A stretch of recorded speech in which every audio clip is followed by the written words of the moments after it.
Salam, hər vaxtınız xeyirli uğurlu olsun, dəyərli YouTube izləyicilərim. Hər kəs salamlayıram. Bugün martın 21-idir, bayram günüdür. Dünən daha doğrusu bayram. Hər kəsin bayramını təbrik edirəm. Allah hər kəsə xeyirli, düşərli, sağlam canla ömür nəsib eləsin. Allah hər kəsin ruzu bərəkətini bol etsin, biz də onun üçün də. Bugün martın 21-idir. Biz iftar süfrəsi hazırlayırıq. İftar süfrəsində hazırladığım paytaxt salatı sizlərlə hazırlamaq istədim. Paytaxt salatına gedir yaşıl xiyar, burada turşu xiyar, sonra köktü, sonra yumurtadır, bunları da hazır soymuşam, mayonez yanında qarıq, sonra istot, kökü də hazırlamışam, burada yaşıl şüyüd də hazırlamışam, sonra toyuq filesidir, bunu da qaynatmışam, hazırdır və belə katuşkanı doğramışam, biraz doğradım. İndi qalanını da sizlərlə bərabər doğrayaq. İftara salatımızı hazırlayaq. Allah bütün oruçları, namazları, ibadətləri qəbul etsin. Bizlər də onun içində inşallah. İnanıram ki, inşallah ki, bəyənərsiniz. Bəyənən, abunə olanlara hər kəsə təşəkkür edirəm. Var olasınız. Allah gözəl qəlbinizi var eləsin. Heç bir bəndə namət qoymasın inşallah. Təşəkkür edirəm hər birinizə.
İndi yumurtaları doğrayıyorum. Küfləri doğradım, qutardım.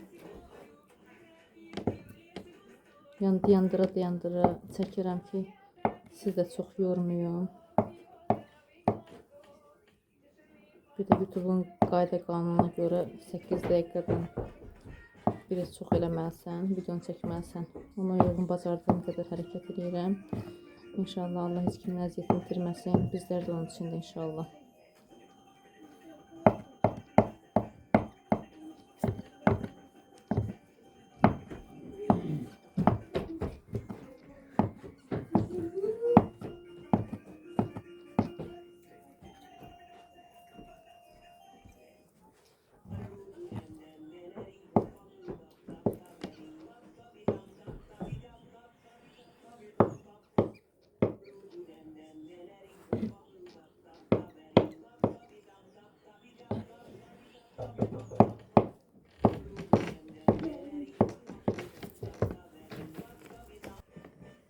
İndi başlayaq yaşıl xiyarımızı doğramağa.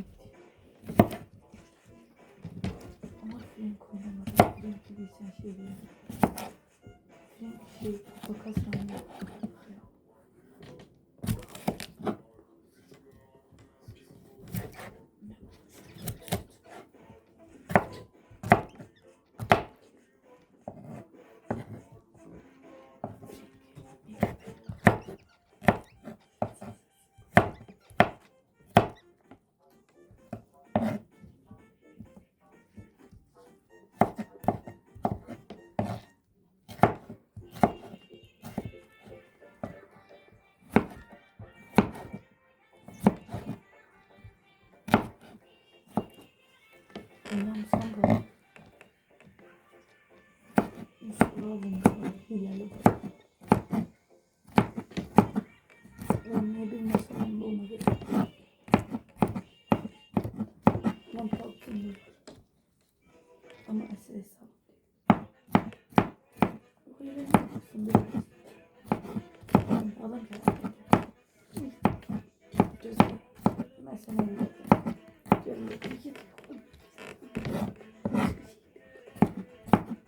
Sen bir daha oyna şimdi göstereyim. Bunu sesin. Kol. Korktu için oradan 9 oynusu.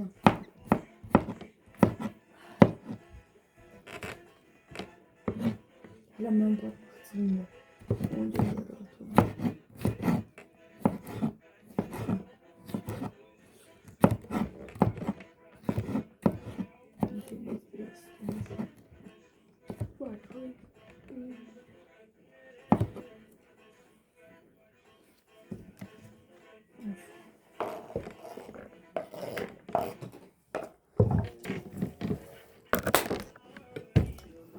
Nile orası Karadeniz kızı abiler. Yine Papalya'nın orası. Bilmem.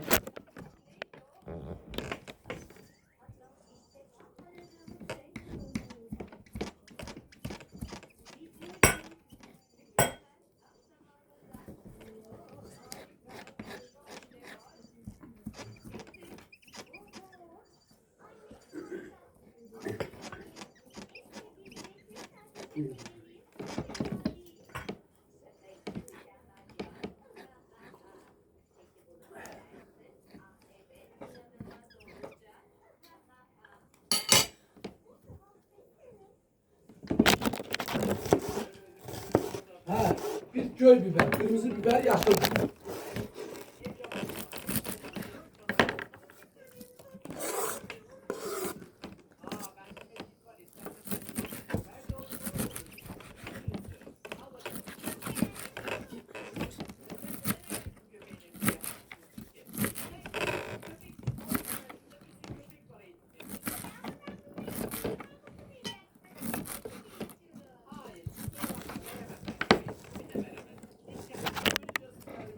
Hər şeylərini doğradım. Bir dənə də indi noxudu da əlavə edeyim. Noxudu da yudum.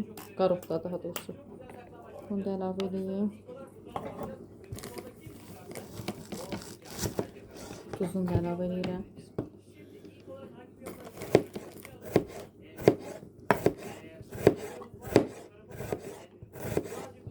Tuzunu da əlavə edeyim.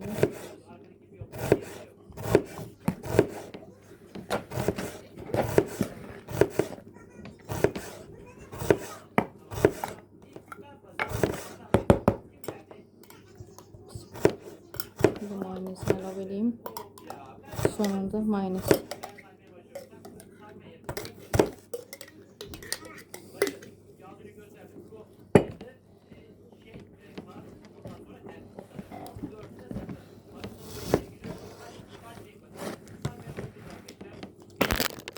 Bu da bizim paytak salatımız hazırdır. Göz hakkınızı halal edin. Allah herkesin ruzu bereketini bol etsin. Sizler de bizler de onun içinde. Böyle. Bu da bizim paytak salatımız. İnşallah ki beğenirsiniz.